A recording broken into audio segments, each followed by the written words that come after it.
നമസ്കാരം. റാഫ്റ്റോ ക്രിക്കറ്റിലേക്ക് എവർക്കും സ്വാഗതം. ഫാൻഡാബുലസ് പോയിന്റ് പട്ടികയിൽ 1-ാം സ്ഥാനത്ത് ജി ടി. വാവ്, നിങ്ങൾക്ക് ഓർമ്മയുണ്ടാ ജി ടി എവിടെ കിടന്നിരുന്നതാണെന്ന്? നോക്കുക, ടോപ്പ് 4-ന് പുറത്തായിരുന്നവർ. അവരുടെ അടുത്ത 4 കളികൾ ടോപ്പ് 4-ൽ നിൽക്കുന്ന RCB, PBKS, RR, SRH ടീമുകളോട് അവരെ ഒന്നൊന്നായി തോൽപ്പിച്ച് 1-ാം സ്ഥാനത്തേക്ക് കുതിച്ചെത്തിയ ജി ടി റോയൽ ചലഞ്ചേഴ്സ് ബംഗളൂരുവിനെ വീഴ്ത്തി, PBKസിനെ വീഴ്ത്തി, രാജസ്ഥാൻ റോയൽസിനെ വീഴ്ത്തി.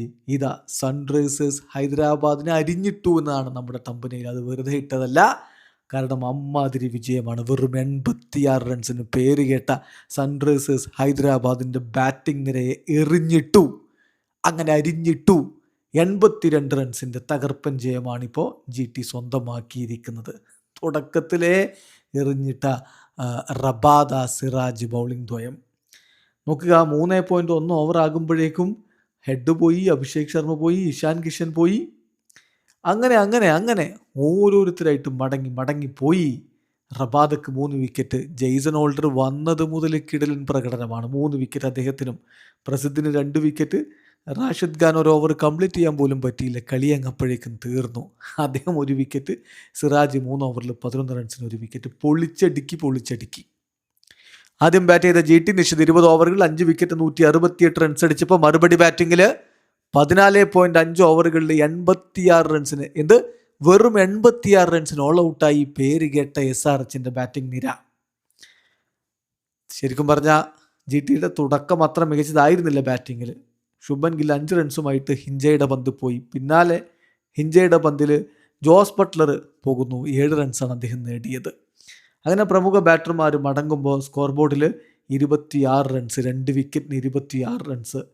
സിന്ധു നല്ല രൂപത്തിൽ കളിച്ചു തുടങ്ങിയതാണ്, പക്ഷേ കമിൻസിൻ്റെ പന്തിൽ ക്ലാസൻ പിടിച്ച് മടങ്ങി. 14 പന്തിൽ 22 റൺസ്. സായി സുദർശനും വാഷിംഗ്ടൺ സുന്ദറും മികച്ച കോൺട്രിബ്യൂഷൻസ് നൽകി.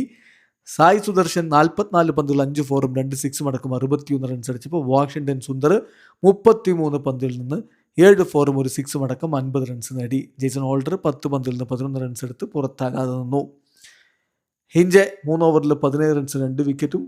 അതുപോലെ തന്നെ സാക്കിബ് ഹുസൈന് അദ്ദേഹവും 4 ഓവറിൽ 37 റൺസിന് 2 വിക്കറ്റും വീഴ്ത്തി. പാറ്റ് കമ്മിൻസ് 4 ഓവറിൽ 20 റൺസിന് 1 വിക്കറ്റാണ് എടുത്ത്. മറുപടി ബാറ്റിങ്ങിൽ SRHന്റെ തുടക്കം തന്നെ അങ്ങ് കുളമാക്കി കൊടുക്കുന്ന ബൗളിംഗാണ് സിറാജും റബാദയും ഒക്കെ ചേർന്ന് പുറത്തെടുത്തത്. 4 പന്തുകൾ ഡെക്ക് ട്രാവിസ് ഹെഡ്, 4 പന്തുകൾ 6 റൺസ് അഭിഷേക് ശർമ്മ, 7 പന്തുകൾ 11 runs Ishan Kishan.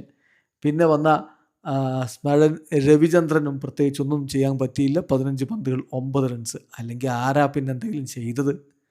Henry Klaasen 14 runs, Arora 16 runs, Nitish Kumar Reddy Jason ഹോൾഡറിൻ്റെ പന്തിൽ വാഷിംഗ്ടൺ സുന്ദറുടെ കയ്യിലേക്ക് ഈസി ആയിട്ട് അടിച്ചിട്ട് കൊടുത്തു, 2 റൺസ്. ക്യാപ്റ്റൻ പാറ്റ് കമിൻസ് 9 പന്തുകളിൽ നിന്ന് 19 റൺസ് അടിച്ചു. അദ്ദേഹമാണ് ടോപ്പ് സ്കോറർ. പിന്നെ ശിവാങ് കുമാർ 4 റൺസുമായിട്ട് മടങ്ങിപ്പോകുന്നു. ഹിഞ്ചെ 3 റൺസ്. തീർന്നു എന്ന് പറഞ്ഞാൽ വെറും 86 റൺസിന് ഓൾ ഔട്ട് ആകുന്ന കാഴ്ച. പൊളിച്ചടുക്കിയ ബൗളിംഗ് പ്രകടനം ജി ടി പുറത്തെടുക്കുന്നു. SRH ഓൾ ഔട്ടായത് വെറും 86 റൺസിന്. 12 കളികൾ 16 പോയിന്റോടെ ജി ടി 1-ാം സ്ഥാനത്ത്. വീഡിയോ അവസാനിക്കുന്നു. ക്രിക്കറ്റ് ലോകത്തെ കൂടുതൽ വിശേഷങ്ങളുമായി റാഫ്റ്റോക്സ് എത്താം.